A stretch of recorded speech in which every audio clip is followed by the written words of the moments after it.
This is the brief on Newsfirst Digital. A very good evening and welcome to the brief at 7 on Newsfirst Digital, Sri Lanka's first ever online news bulletin. I'm Ramesh, Irugalbandara. And I'm Serala, Fonseka. Let's start off with your top story tonight. Well, the Presidential Commission appointed to look into fraud and corruption at Sri Lankan Airlines, Sri Lankan Catering and Mihin Lanka continue to record evidence today as well. The Airline Pilots Guild of Sri Lanka testified before this commission once again today. Captain Ruan Witanage, the president of the Airline Pilots Guild of Sri Lanka, said from 2012 to 2017, the employee numbers had drastically increased from 5,594 to 7,021. He went on to note that the employee costs had also increased at the same time. From 2014 to 15, employee cost increased by 2.5 billion rupees. 2015 to 2016 saw an increase of 2.3 billion rupees, while 2016 to 2017 the employee cost increased by 2 billion rupees. He noted that even though there were massive increases in employee costs, the national carrier was not making any significant revenue or profit. Captain Witanage added that pilots serving at Sri Lankan Airlines do not receive their annual leave, though all other sectors at Sri Lankan Airlines do so. He cited the shortage of qualified pilots as cause for this issue. He also went on to claim that a proper medical scheme for pilots does not exist. Venerable Galagoda Atte Gnanasara was sentenced to 6 months in prison by the Homagama Magistrate Court today. The verdict was issued in connection to threats levelled at Sandhya Eknarikoda and forcing himself into a court complex. Magistrate Udesh Ranatunga also ordered the Thero to pay 50,000 rupees to Sandhya Eknarikoda. If the Thero fails to pay the sum, the prison sentence is to be extended by 3 months and a fine of 3,000 rupees is to be paid.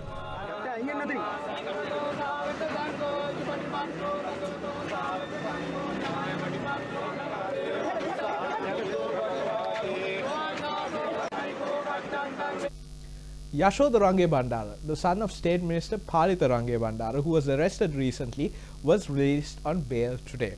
Bail was granted when Yashoda Rangebandara was produced before the Chilao Magistrate Court today.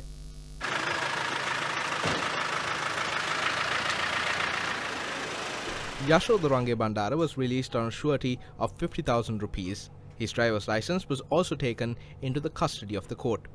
The magistrate ordered the suspect not to drive any vehicles till the conclusion of court proceedings. The suspect was brought to the Chilao Magistrate Court from the Sri Jayawardhanapura Hospital in an ambulance, and the magistrate arrived at the ambulance to speak with the suspect.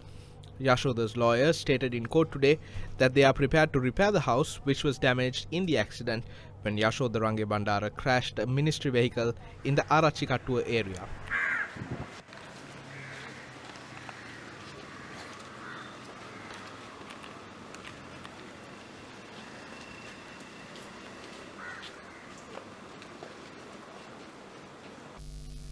As you are well aware, there are 16 members of the SLFP who defected from the government and sat in the opposition in Parliament. Now, this group of parliamentarians convened a media briefing today and spoke about the bond scam and the 118 list of individuals who are said to have accepted money from those who are involved in the bond scam. The bond scam took place. There is a COPE committee report on it. There is a Presidential Commission report on it. The thieves involved in it are hiding abroad. The mastermind behind this whole thing, the Prime Minister and his group, are continuing their activities. However, everyone is talking about who took money in Parliament. The MPs speak about it, the media speaks about it, and even the monks speak about it. No one is talking about the people who actually engaged in a theft.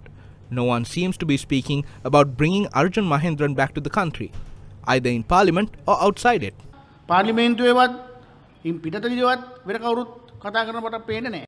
Parliamentarian Dilan Pereira also spoke about the upcoming presidential election and 4 names that are being thrown around as possible presidential candidates to be fielded by the SLFP or the joint opposition. We are not quite sure which presidential candidate Dilan Pereira is talking about right now. Let's listen to what he has to say. ජනාධිපති කමට මහින්ද රාජපක්ෂ මහත්තයා තමයි දාන සුසුම අපේක්ෂකයා. Mahinda Rajapaksa is the best candidate to run for presidency. However, we cannot field him legally. That is why we are speaking of various names. Irugalbandara suggested 4 names. We believe that we must approach the next presidential election with Mahinda Rajapaksa as the Prime Minister. That is what our group of 16 are attempting to do. This should be accomplished through President Maithripala Sirisena.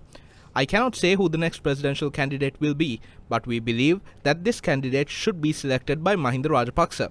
We will stand by the candidate selected by Mahinda Rajapaksa. The 4 names that Irugalbandara has thrown in are Gotabaya, Basil, Chamal and Dinesh Gunawardena. Ranil Wickremesinghe is the biggest obstacle for any UNP candidate to secure victory. If Ranil contests, then he is his own worst enemy. Ranil Wickremesinghe තරඟ කරනවා නම් රනිල් වික්‍රමසිංහ තමයි Ranil Wickremesinghe.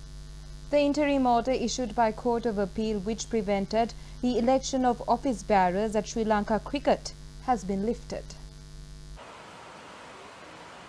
The order was issued when the petition filed by Nishantha Ranatunga against the election was taken up before the Court of Appeal today.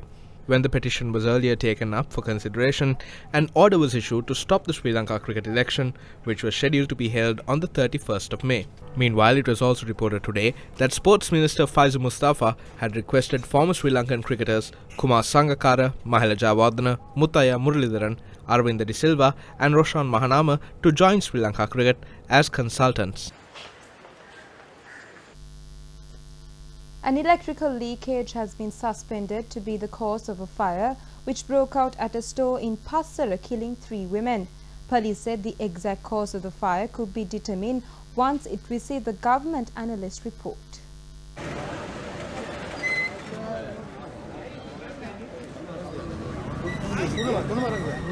The fire had broken out at around 1 this morning, destroying the entire store. Police said the victims, all relatives of the same family, were living in an annex of the store. The victims were the store owner's mother, sister and aunt, aged 61, 23 and 62 respectively. Our correspondent said measures were taken by the Badulla Fire and Rescue Unit to douse the fire.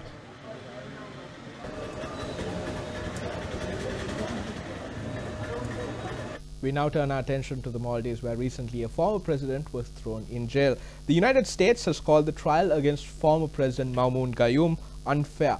In a tweet sent out shortly after the former president was found guilty of obstruction and sentenced to nearly 2 years in prison, U.S. Ambassador to Sri Lanka and Maldives Atul Keshap said that any trial held without any defense lawyers or witnesses will always result in an unfair sentence.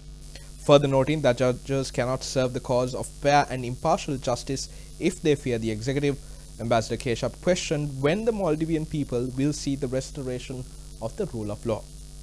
A statement released by the India's Ministry of External Affairs on Thursday said it learned of the sentencing with deep dismay and highlighted that it was done so without fair trial. India noted that it has repeatedly called on the Maldivian government to allow all institutions, including the Supreme Court and the Parliament, to function in a free and independent manner and to permit genuine political dialogue between all political parties, highlighting that this has been the demand of the international community. Now, this imprisonment also comes in the wake of the announcement of the Maldivian presidential election on the 23rd of September.